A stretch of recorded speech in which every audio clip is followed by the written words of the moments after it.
Achievement is not always success, while reputed failure often is. It is honest endeavor, persistent effort to do the best possible under any and all circumstances. Though we are in trying times, we pursue with determination to learn, grow, and develop with passion.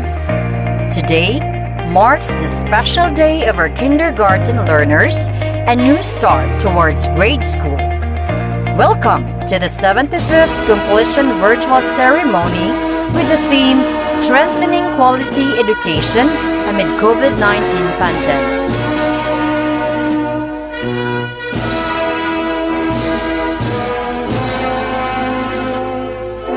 Ladies and gentlemen, the processional.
Let us show our patriotism as we sing our national anthem to be followed by a prayer. Mga bata, ang Isang awit ng Pilipinas. Kayang mag-leader, balas ng silanganan, palab ng puso, sa dibdib mo'y buhay.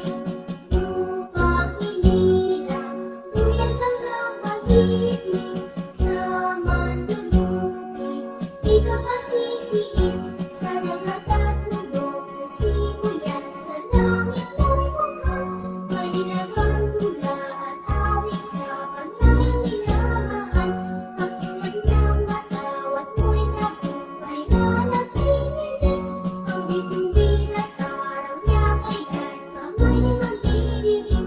Lupa lang araw ng di pagsila, mo'y alawin sa Pilipinas. Ang ligaya lang ko ay mag-aakit, ang mamatay lang sa'yo.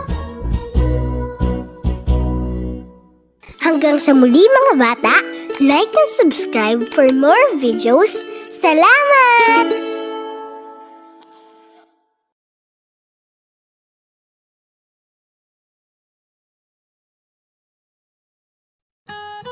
Lord, if we could, we would fill our hands with all the wonderful things you give us.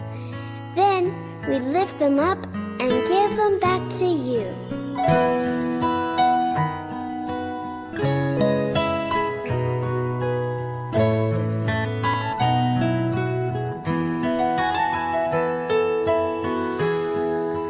Everything I am, Everything I am, everything I'll be, everything I'll be, I give it to you, Lord, I give it to you, Lord, and do it thankfully. thankfully.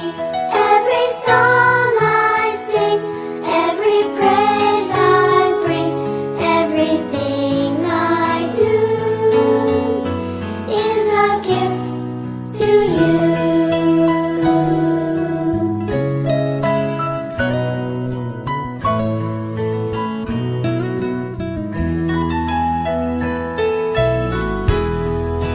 Everything I have, Everything I have, all you've given me, all you've given me, I give it to you, Lord, I give it to you, Lord, and do it thankfully.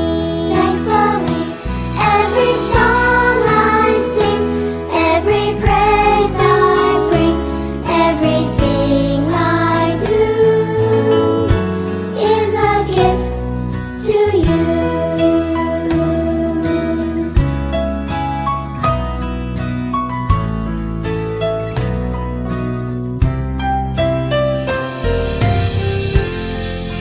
Everything I am, Everything I am, everything I'll be, everything I'll be, I give it to you, Lord, I give it to you, Lord, and do it thankfully. thankfully. Every song I sing, every praise I bring, everything I do is a gift to you.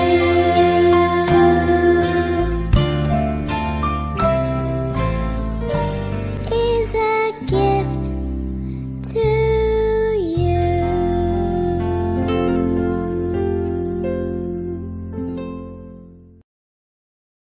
And now, the presentation of completers by our active Depces principal, Sir Joel A. Mejorada, to be followed by a recommendation by our district in charge, By Sir virtue of Napoleon E. Bulambot, and a confirmation of completers by the SGOD Chief, Dr. Liwilin S. Baclion.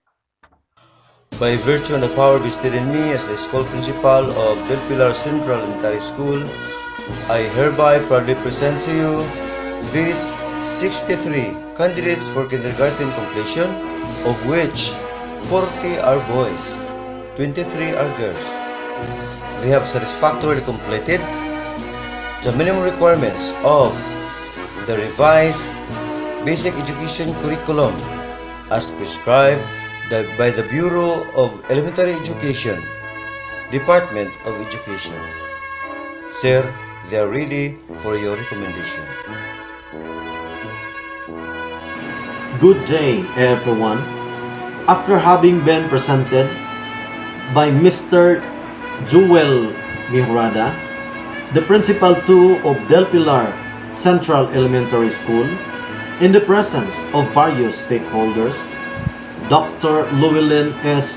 Bacleon, the SGOD Chief in the Division of Cabadbaran City, by virtue of my capacity vested in me as the District in charge of Southeast Cabadbaran District, Madam, may I recommend to you these 63 candidates for completion, of which 40 are boys, 23 are girls. They have satisfactorily complied the minimum requirements set forth of the basic education as prescribed in the Key to 12 curriculum of the Department of Education. Ma'am, we are now ready for your confirmation.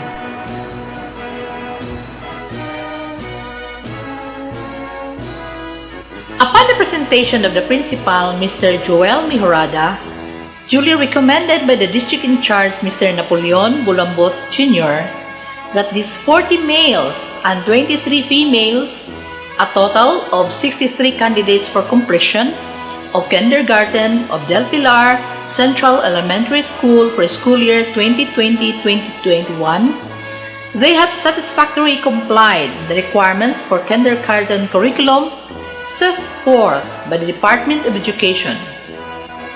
By the authority vested in me as the authorized representative of the OIC Schools Division Superintendent, Dr. Jenny L. Mativo, CESO 6, and as the Chief of the School Governance and Operations Division, I now confirm you as completers. Congratulations!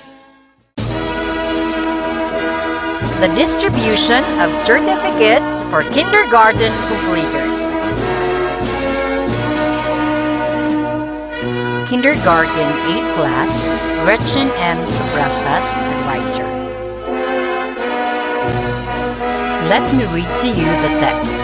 Republic of the Philippines, Department of Education, Caraga Region, Division of Cabadbaran City, Southeast District, Del Pilar Central Elementary School. This certifies that Abinoja Ruel Jr. Castañares has satisfactorily completed the requirements of the kindergarten curriculum as prescribed by the Department of Education and is therefore awarded this certificate. Signed in Del Pilar Central Elementary School, Barangay Del Pilar, Cabadbaran City, the 16th day of July 2021. Signed, Joel A. Mejorada, Principal, Jenny L. Mativo, PhD, CESO 6, School Division Superintendent. Bernat Rain Dave Tulaytay. Botron John Carlo Naranjo. Camarin Jacob Tumanda. Camarin Queen Charles Egos. Castañares Emil Hindugan. Diligero Art John Laurena. Ipis Jason Cuesta. Laura Prince J. Calunsag. Liga Nico Cambo. Montaos James Ailred Zeus Saholga. Naranjo French Christian Daiton. Naranjo Jared Ray Rumbawon.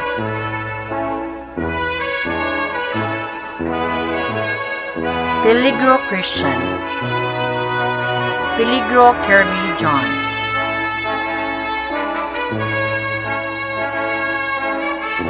Kilaton Liam Hayola.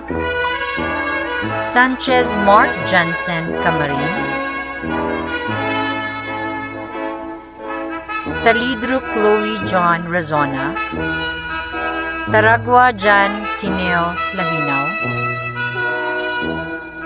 Tinaco Loderick Armudia, Oragochi Raisin Emil Padilla,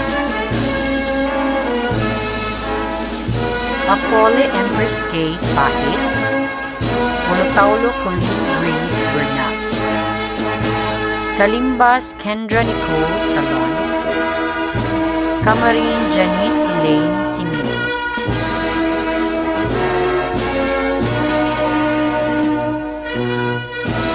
Cañete Cariza Plaza, Kuwanan Josiah Fe Ramo, Curato Amethyst Jade Sososco, La Bastilla Chris Marie Solana, Lahat Clea Jane Inale, Otbo Curly Jean Mendoza, Tranquilan Jennifer Ruiz. Congratulations, everyone! Kindergarten B Class, Imodeli C. Mondihar, Advisor. Persedi Christopher Acevedo, Kutos Gerson Rojas, Epis Rick Julian Francis Ado, Istandarte Gio Umbal,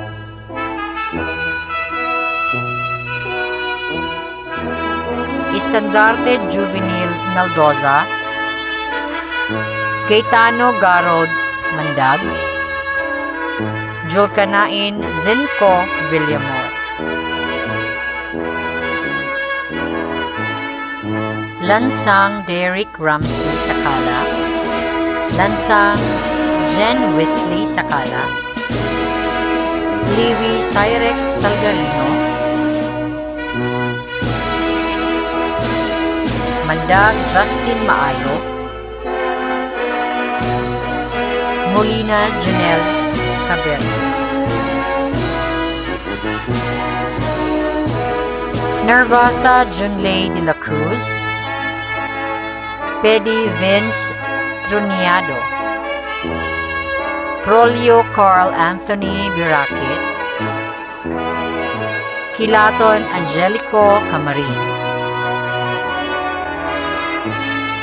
Saikon AJ Paduga,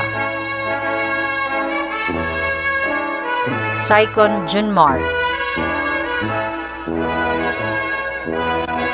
Valerio Christopher John Sicote, Alacre Ruth Joy Bisada, Awing Rachel Jane,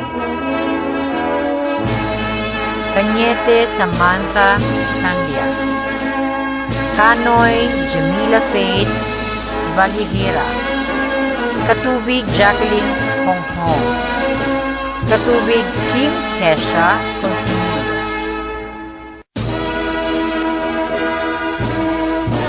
Giral Catlea Janil Baclayon, Fidelis Princess Anne Miral, Razona Onica Iya Suzanne Esperanza, Salahay Melanie Igong, Salahay Maylene Egong, Vargas Lori Jane Binigildo. Congratulations, everyone, and aim high.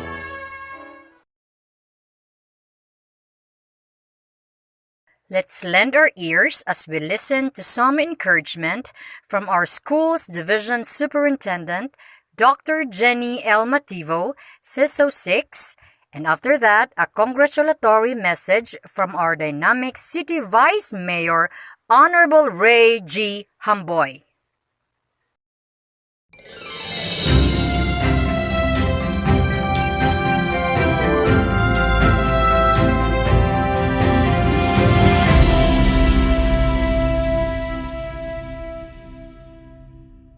J.K. Rowling said, "We do not need magic to change the world.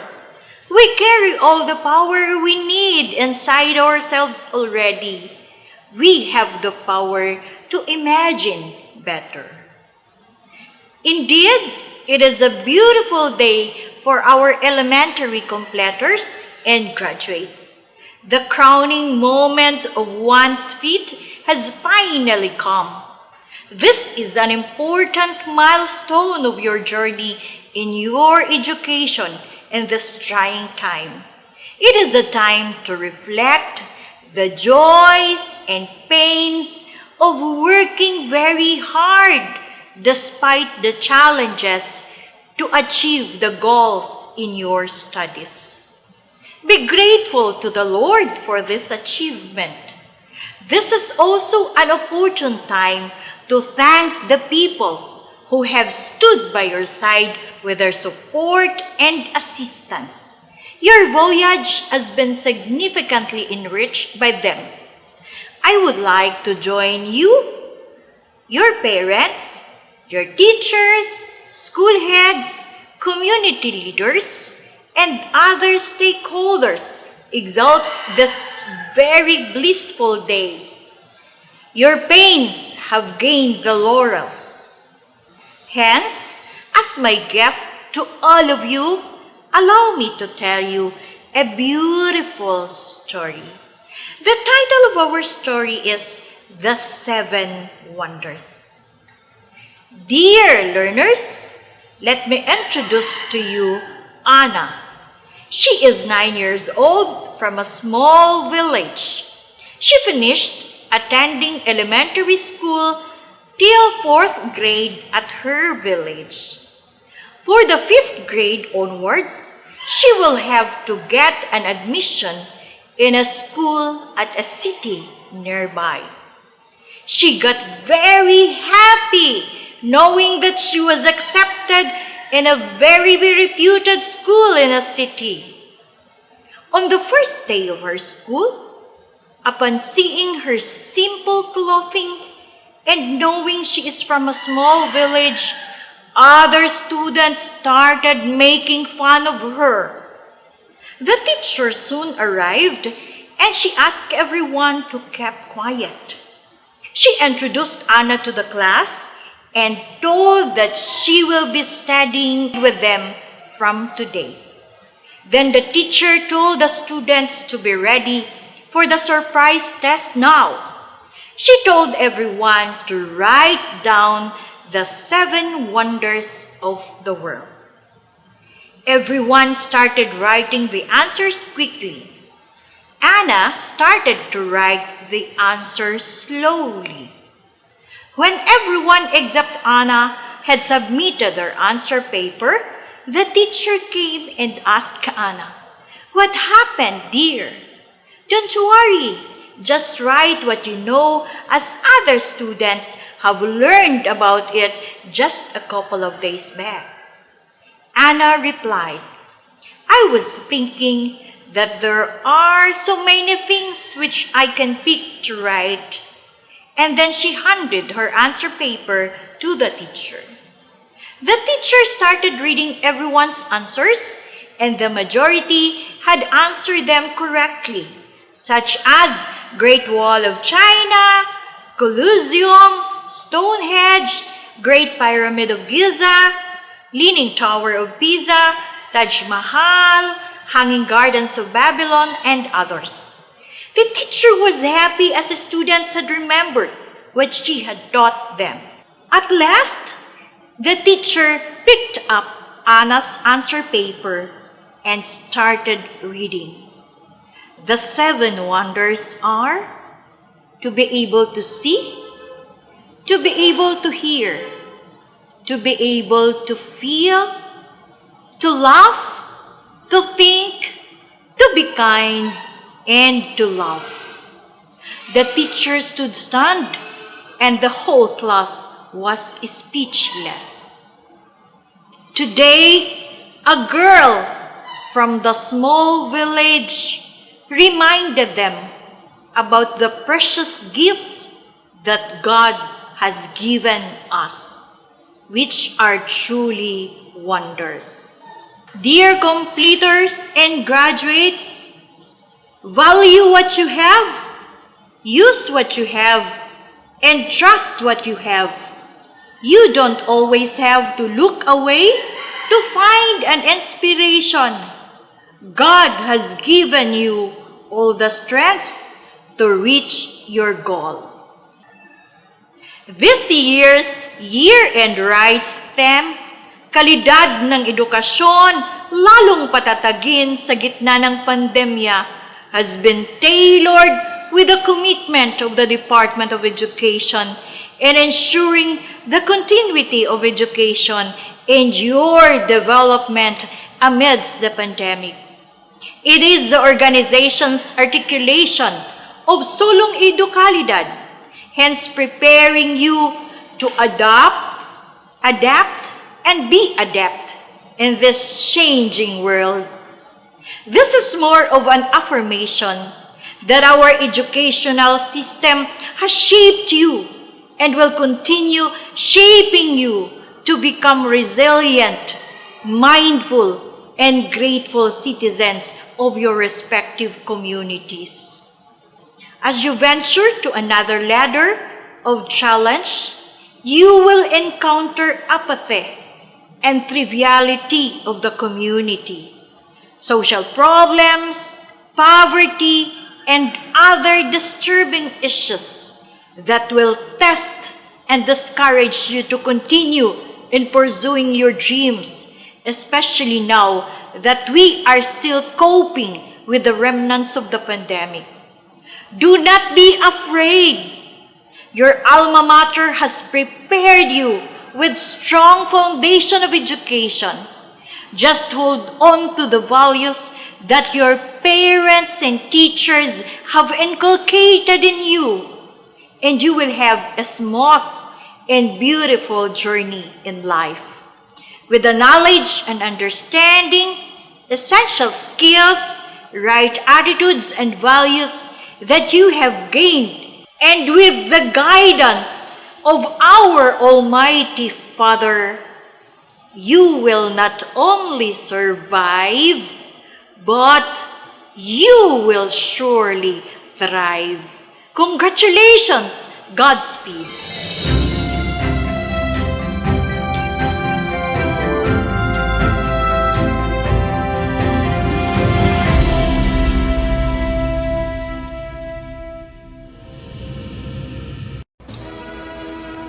My warm greetings to all faculty and staff, parents, students, and to our hardworking schools Division Superintendent, Dr. Ginny L.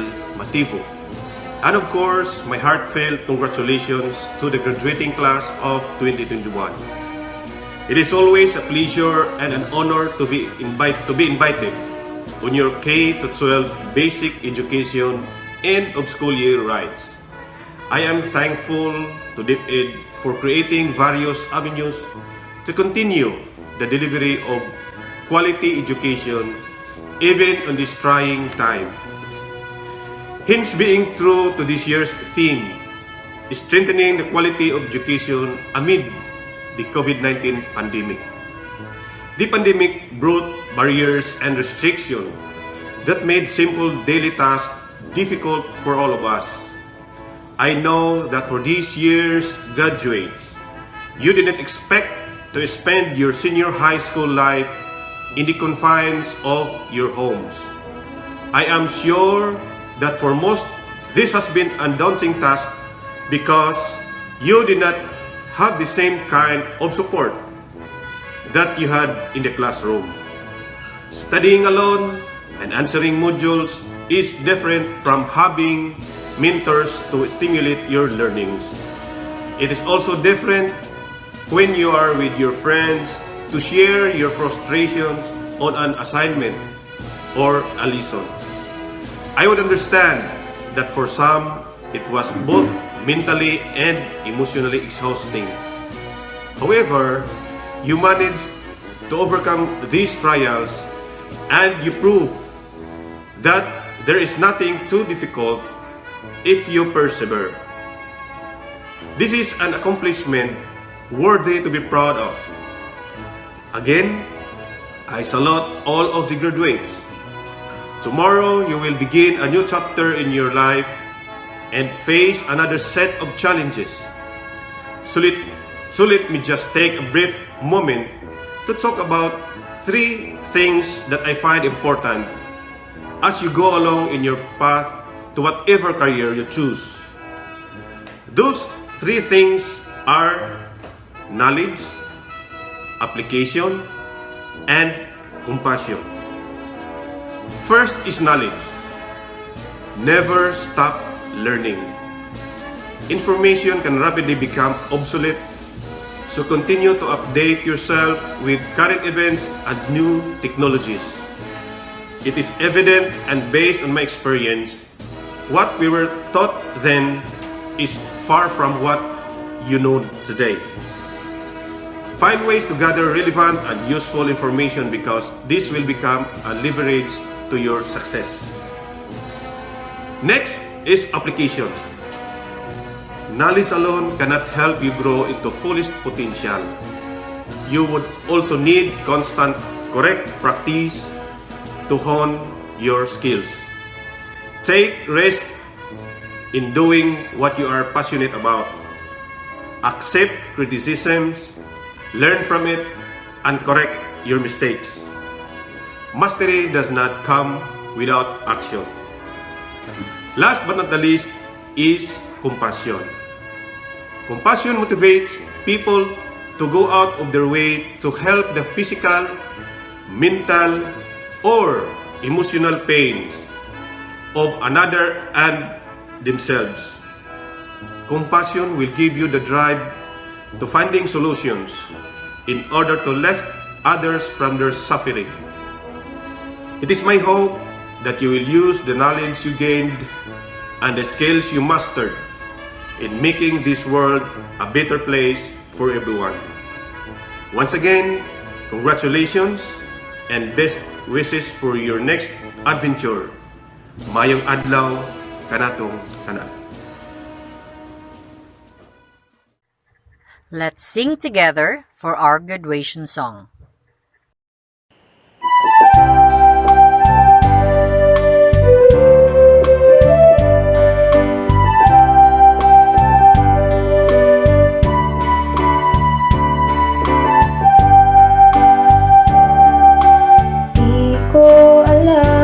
Kung saan tayo hahantong sa pandemyang ating sinusuon. Kung paano tayo gagalaw sa pang-araw-araw, ewan ang hinaharap, di ko patanaw.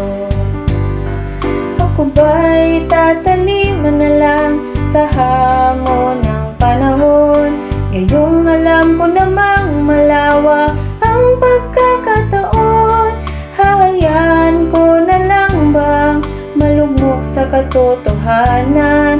O kaya ko ay tatayo para sa katiwasayan?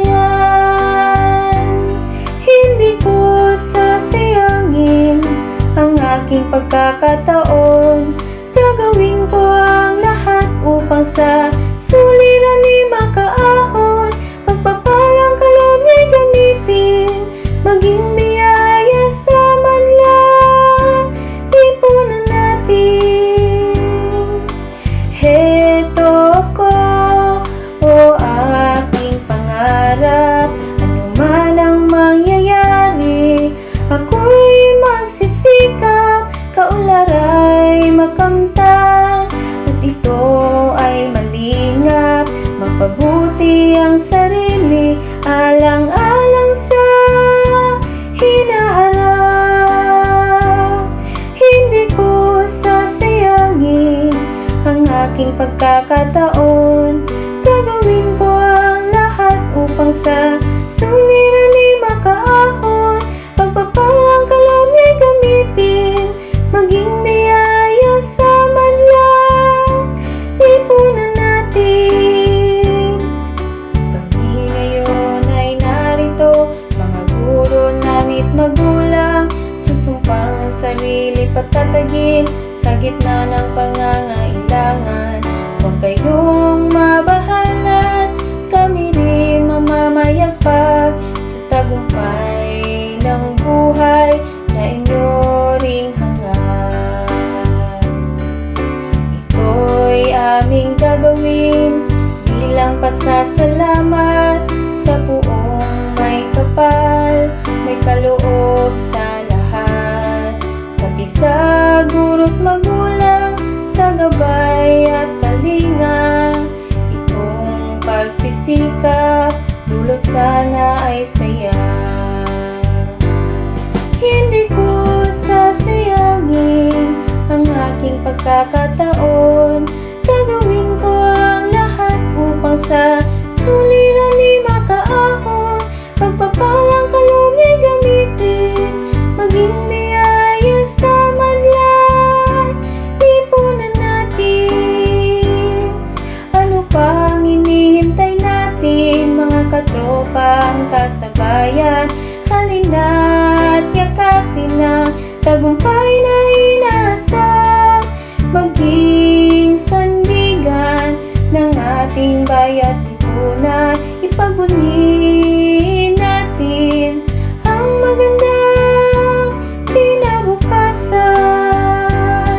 Hindi ko sasayangin ang aking pagkakataon, gagawin ko ang lahat upang sa suliranin makaahon.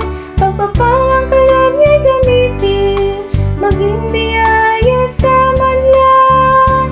Lipunan natin, maging biyaya sa madlan. Lipunan natin.